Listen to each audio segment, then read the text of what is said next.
Hi everyone, I'm Dale Smith, aka Journo Dale, and we're here to talk about Canadian politics.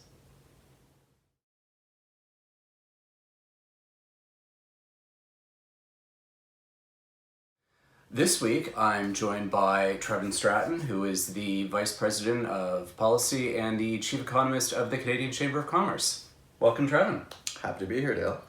So I figured I'd ask you, first of all, about the issue of foreign investment, because we're hearing a lot right now about big development projects like Tech Frontier and this doom saying that if the federal government doesn't approve this, that this is somehow going to be like a nail in the coffin for foreign investment or whatnot in Canada. So I thought I'd get you to just talk a little bit about how that is that an accurate reflection, or is this something that that is being over-exaggerated in terms of how the business community is looking at it? So, any one project, obviously has a somewhat of an effect on investment and foreign investment in the country. But I think what it is a series of projects that might impact investor psychology. So if we look at TMX, where there was a company that thought that it jumped through all the hoops, and then they still couldn't get built what they are actually planning, and then the government obviously came in and is running the show now. Obviously, this created an issue when it comes to investor psychology, because other companies, other investors look at the Canadian economy and wonder, well, can I get what I want built in Canada? Mm-hmm. And that's an issue. And then when we kind of combine that with for instance, the Tech Frontier mine, or some other projects that might fall by the wayside, I think it compounds that when it comes to investor psychology. But you're right. Foreign direct investment, it's one particular project will certainly have an impact for a period of time, but it's more kind of this overall narrative that's happening in Canada right now that's most concerning to me from an investment perspective. But it's not only FDI, right? There's also business investment, domestic investment within Canada too. And last year was not a great year for business investment in Canada. And you may recall that there was somewhat of an economic strategy from transitioning away from, for instance, housing and consumption as drivers of growth, more towards business investment and more towards exports. A business investment picked up a little bit at the end of last year, but in the third quarter, we were looking at business investment being a net 0.4 percentage point drag on GDP growth last year. And so that's why the Canadian Chamber of Commerce, the business community, has been so focused on competitiveness and on improving the investment environment in Canada. And this is, I think this is closely related to one of the issues that people don't talk about as much in Canada as maybe they should, which is our productivity levels. Right. Yeah. Kevin Carmichael is a big evangelist about getting our productivity, better in Canada. Absolutely, Kevin's great, and I love what he writes, and it is an issue, right? If we look at, there are different ways to measure productivity. If we just look at pure GDP per capita, right, the economic output of each individual within Canada, our productivity has been somewhat stagnant for the past decade. Mm-hmm. If we compare that to the United States, their productivity levels have, increased to close to 30%. Over the past decade. And one of the reasons I think this is happening is because of the investment environment. In the US, businesses are investing a lot more in technologies and also skills that improve productivity, that improve economic output per input or per unit, if you will.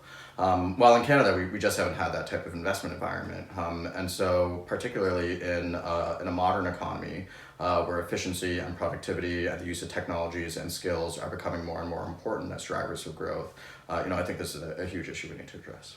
And just on that notion, I remember when we were at $1, which was at and above parity for a while, sure. And there was all this talk about this is the time when businesses should be investing in this kind of technology and productivity, because that's when it's cheapest to get it.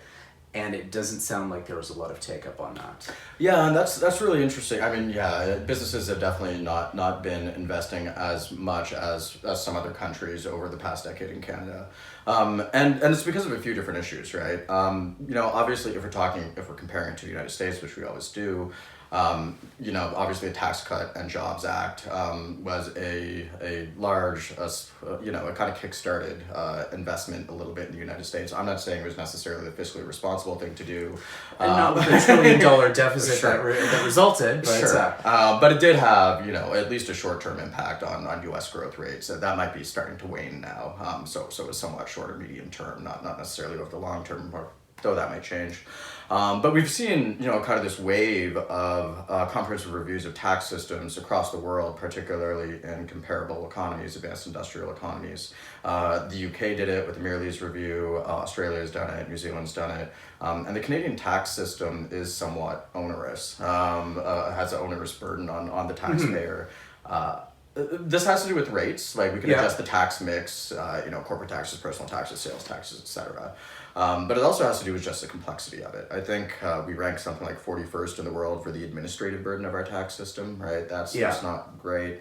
And that has a larger negative impact on small businesses who don't necessarily have a dedicated tax department that can figure out where their business fits between a semicolon and a period. But it's not only tax, it's regulation, right? And that's kind of one of the next things I wanted to bring up was, we keep hearing this mantra about, let's cut red tape, let's cut red tape. And I don't, from my own perspective as someone who kind of follows a lot of these issues, what I've tended to find is we've had instances, particularly on the environmental side, where a government comes in and they get rid of the swath of regulation, and all that winds up happening is things wind up in years and years of litigation as a result. Right. And I wonder if I guess as someone who wants to talk about using regulation and whatnot to enhance competitiveness and so on, and how you kind of balance those two on the business side. Yeah, and that's a great question. And so first of all, I'll say that the regulatory system in Canada is rather uncompetitive. I think when it comes to the time it takes to get permits in the countries, some of it has to do with environmental regulation, all different types of regulation. Mm-hmm. And that has to do with interprovincial trade barriers. Right. This is an issue for Canadian competitiveness, for sure. So we had a great report that came out probably a year and a half ago called Death by 130,000 Cuts. And it's because according to Treasury Board's own metric, there are 130,000 different regulations federally that pose an onerous burden on business. And that's just federally, right? Yeah. Provincially within Ontario alone, I think there are another 300,000, right? And this is a big issue. I think it's somewhat existential when it comes to Canada. It has to do with our decentralized form of governance, obviously, particularly when it comes to interprovincial trade barriers. We saw this come to a head with TMX, but another great example is the Como case that went to the Supreme Court, right? Or also known as the beer case, where you free the beer was what was the logo for it, or the motto for it, right?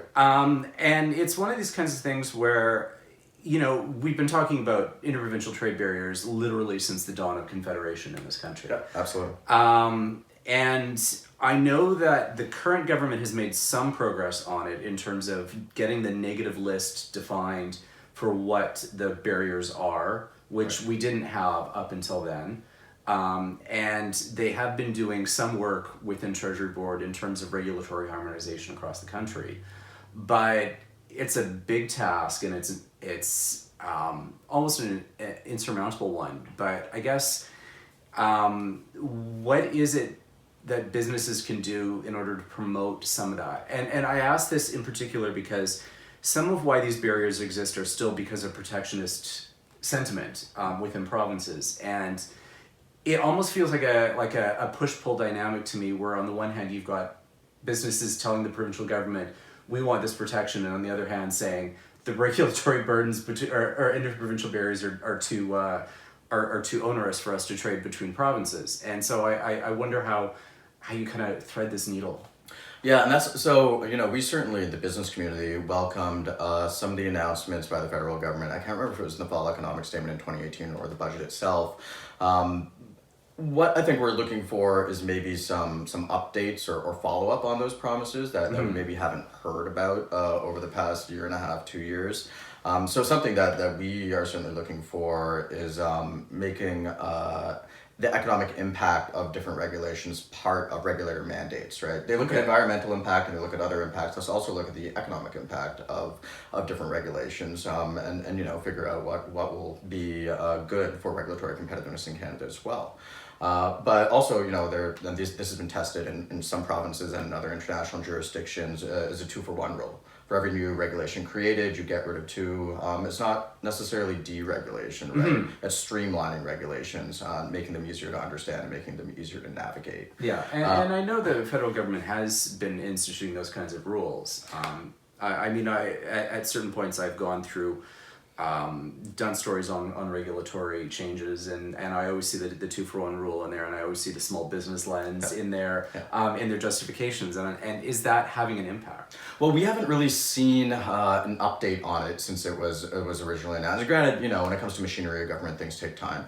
As you're well aware, you're an expert, obviously, on governmental processes, but it takes time. But we're really looking for an update, particularly going into this federal budget, I would say.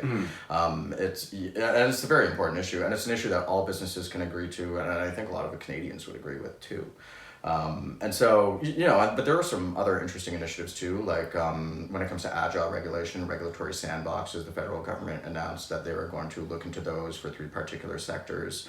And so, And what is a regulatory sandbox? So the idea is that because economies are moving so quickly right now, particularly because of technology, that you create a sandbox almost as a safe space for regulators and businesses to be able to come together and make agile regulations and adaptive regulations as technologies impact sectors and as things change so quickly. And so this is kind of a policy tool that's been experimented with in some areas. Okay. I would say particularly when it comes to financial services, so the financial sector, like fintech sandboxes are examples that are used in financial centers across the world. Okay. And so that's what the government's experimenting in here in Canada too. Okay, and we're hoping that this will kind of have a bigger impact on how it impacts our competitiveness. Yeah, absolutely, exactly. So, instead of creating these, static rules and regulations from decades ago, and then you have to, add on to them over time, and the regulatory system becomes a lot more complex, by having a sandbox, you're able to kind of adapt more quickly. And so, this is like when it comes to financial services and fintech, or if we use cryptocurrencies, for instance, as things that are in the economy and they're impacting the economy, yet we haven't yet created regulations for them. When you have this kind of sandbox where companies can kind of test out new products and test out new technologies, while having a mandate from the government to be able to test out new things, certainly that can help with growth and competitiveness and innovation and creating new sectors and creating new products, but in a safe way. Okay. And that kind of brings me to my last real question here, which is the new economy in Canada. Right. The Bank of Canada is saying that the digital services economy is now larger than oil, gas, and mining combined, which, for a country that has largely been hewers of wood and drawers of water, seems to be a pretty big deal that I don't hear enough people talking about in terms of how our economy is moving in this direction. And I just kind of want to get a sense from you as to what you see of that, and in particular in this notion about, we're going to need to look at rapid decarbonization in the next decade. And so how does this changing economy kind of look from your perspective? Yeah, I think that's interesting. So yeah, the digital economy is one thing to call it. I've also heard the intangibles economy, and I prefer that term because apart from digital technologies, it also includes intangible values like brand, right? Okay. Which is also, I think the value of the S&P 500 is a majority, intangible economy value now as well. And so, this is a very interesting development that's taking place. What I might take issue with, I guess, is that a lot of people talk about the new economy versus the old economy. And I think this is a bit of a false dichotomy. Okay. There is just the economy, and technology is not a sector. Technology is something that is impacting all sectors, right? It's a horizontal that goes across sector verticals, if you will. And so we see that taking place in some of the very sectors that you mentioned, when it comes to natural resources, or when it comes to agriculture, or when it comes to manufacturing. Right. Right. I mean, there's been a yeah. boom of AI investment in the oil sector. Absolutely, yeah. Huge amounts of investment in AI in the oil sector, sensors on pipelines, using drone technology to go out to the oil fields. When it comes to agriculture, precision agriculture is incredible, and the amount of data that's going to be collected from that is amazing. Smart mining, precision forestry. And so, there are areas, you're right, where we've had historically had competitive advantages as hewers of wood, if you will. Yeah. But that doesn't mean that those sectors will not continue to be growth drivers and competitive in the future. And so I think people need to keep that in mind when we talk about some of these changes that are taking place. Okay. And I guess your next big thing is the budget, which is coming up probably in about a month. So what are you guys looking for in that as it starts to roll out? Yeah, I forgot to address the clean tech question that you just asked, Right, but right. I think, look, we know what this budget is going to be about. The pre-budget consultations were on climate change, and we know that's going to be front and center when it comes to the budget. And I think what's very important to keep in mind, particularly from the business community, is that this can't be, look, environment versus the economy, right? It's that to address some of the aspects of climate change that we're seeing, that businesses, are already leaders in doing some things. The energy industry is one of the largest institutional investors in clean tech in the country too. But also that, a lot of these changes are going to require huge amounts of investment from the business community, that government can't do it alone. And so I think that is a very important message too coming out of the budget. That it's not, we certainly need to address climate change, and it's an important issue. But that part of the way to do that is also to have a healthy economy that thrives, that creates the conditions for innovation, for a thriving clean tech industry. And so that's what we expect to see in the budget, and what the business community is hoping for when it comes to some of the climate change announcements in the budget, I would say. And there are some other examples too. Like we've been asking for a circular economy strategy, which is, you have waste products from one sector that might be used as an input into another sector, but it's unable to be used in that way because of regulation. So it's an example of where regulation is not only impacting our economic competitiveness, but also impacting our ability to address climate change too, right? Yeah. And so kind of win-win scenarios like that is really something that we're looking for. But to keep our economy healthy, to keep it growing, in particular investments in infrastructure, we'd like to see particularly trade-enabling infrastructure through the National Trade Corridors Fund, have more money earmarked towards that. Definitely looking at some regulatory issues and improving the regulatory environment, including interprovincial trade here in Canada. And also investments in skills, and also in immigration. This is one of my favorite parts about my job, is that I get to travel around this great country of ours, talking to businesses of all sizes, from all sectors and all regions. And one commonality amongst them is the need for skills and to fill skills gaps. And so we're really, really hoping for some announcement when it comes to that as well. All right. Yeah. Great. Well, thanks for being here. Yeah, happy to be here. Great. And that's everything for this week. My thanks again to Trevin Stratton for being my first interview guest on this series. So hopefully we'll see more in the future. And in the meantime, you can find me on Twitter at @journo_Dale. And don't forget to like the video, share, subscribe, and support us on Patreon. Thanks, everyone.